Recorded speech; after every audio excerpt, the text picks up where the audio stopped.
recording. Hi, this is Harish here. Welcome to DB2 LUW HADR tutorial part 11. In this tutorial or tip that I want to provide you is about certain mysterious registry variables which are there in the hidden and they come for your rescue during difficult times. Okay, now as usual, the scripts that I'm using, the data files that I'm using are freely available for download at db2luwacademy.blogspot.in. You can reach me at my email db2academy@gmail.com, and please subscribe to my channel youtube.com/db2luwacademy.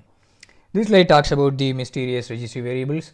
So the first registry variable that I want to talk about is db2_rocm disable fs check.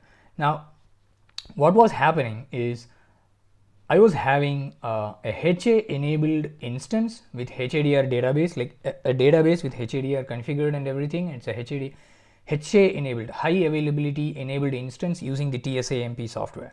So all set, all done, everything is working fine. We have no issues right over there. Okay, and I went ahead and I wanted to create a regular database in the HA enabled instance. That's when I'm getting some error. So similarly, even if I do a restore or if I want to reinitialize the standby, the same thing. So I'll have to deactivate the database, stop the HADR, and I should be able to do a restore of the standby database, like take a online backup of the primary, restore it onto the standby. I should be able to do it without disabling the haiku. So currently, if I want to do that, it's not allowing me. So what I had to do was I just went ahead and disabled the haiku using the db2-haiku-disable command. So I had to do that, then it will allow me to restore. And even if you disable the haiku, you can create the regular database under the HA enabled instance. I don't know why it was, and after a long struggle putting it to a lot of forums and questions and other things, I got a helpful reply saying that this is a defect and we need to set this registry variable to true. And the thing is, I went ahead and I looked in the online IBM Knowledge Center documentation, and it has absolutely no mention of it. And even the command, if you use the db2 set-lr, so it's going to display all the supported registry variables for you. And even in that list, this registry variable was missing. And so why the secrecy? Why it is hidden? I'm not sure though. Okay, and it is very, very surprising to note that this is not just the first registry variable. So I thought, okay, TSA is a complicated concept. It's going to be a lot of machineries involved. So certain things are I'm not aware of it. So, and certain things are purposely kept hidden till the proper fix comes. But there is a registry variable db2 auto start, and nobody knows that. I mean, people definitely know that who are in that. I mean, at least when I was learning it, I never know that, because it is not even there in the KC documentation. It is not even there in the list of the db2 set command, all the supported registry variables. But if you use the db2 iauto command, which is for auto starting your instances during system boot up or system restart, that registry variable is going to get set, and you don't really know that registry variable exists, right?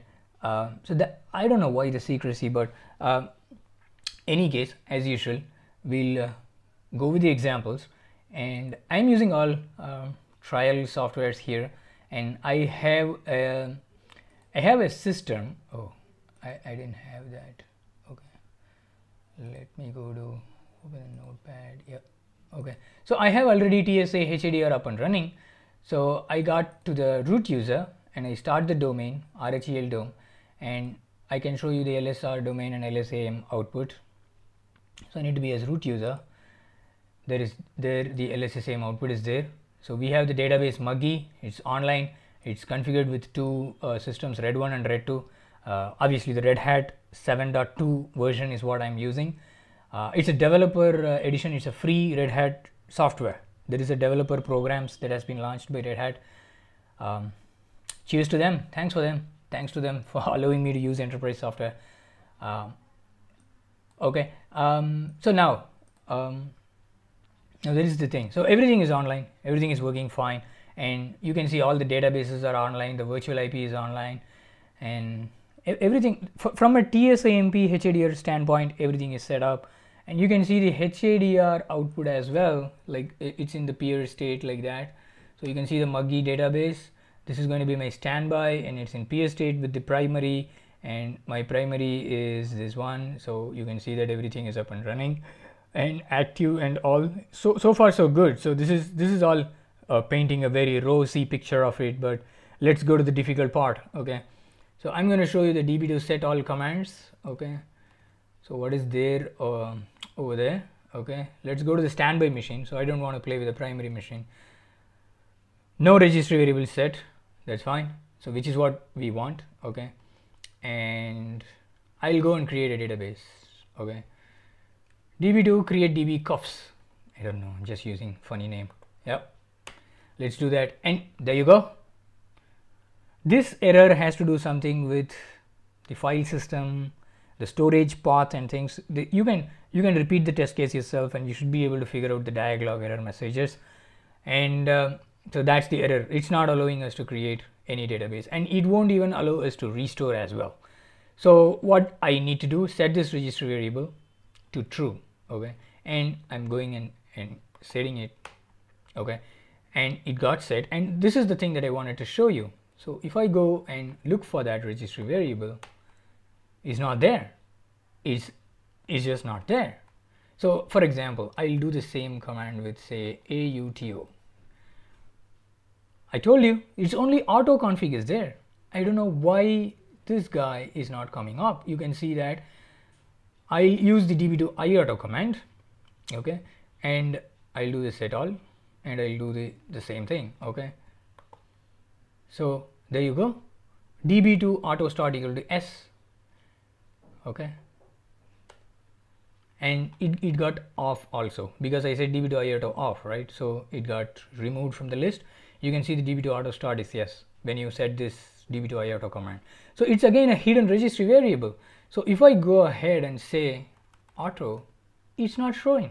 It's not in the list of why it is hidden. I don't know. Seriously. So how do we fix it? So we set the registry variable, right? And we need to just stop and restart the instance, but before that probably we need to deactivate the database. So there is no issue in deactivating the standby. So I go and deactivate the standby database and stop the instance, start the instance. We can do that.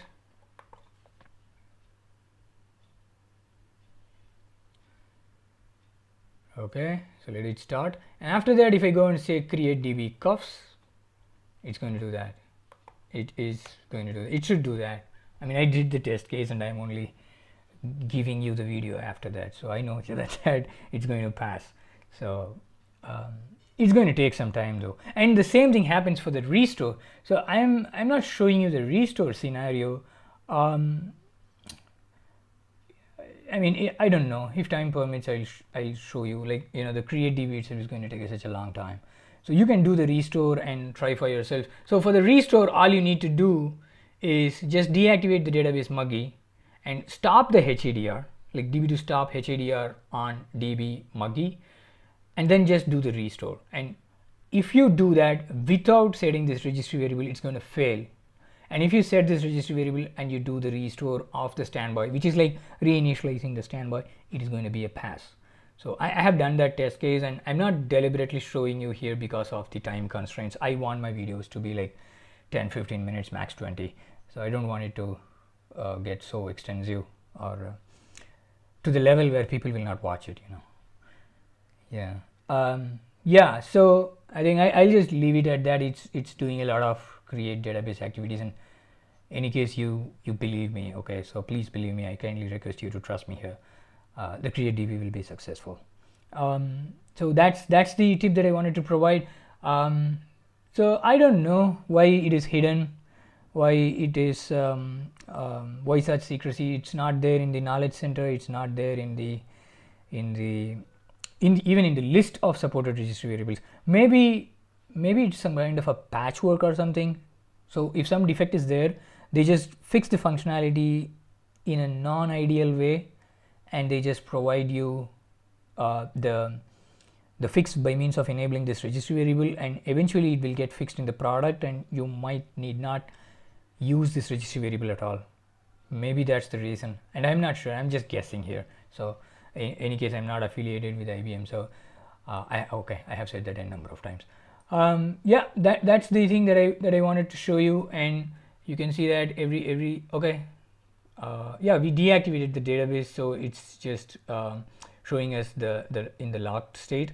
So once the create DB is successful, I deactivated the muggy database, but I did not enable it. So I mean activated it again. So if I activate, this lock will go away. So no worries over there.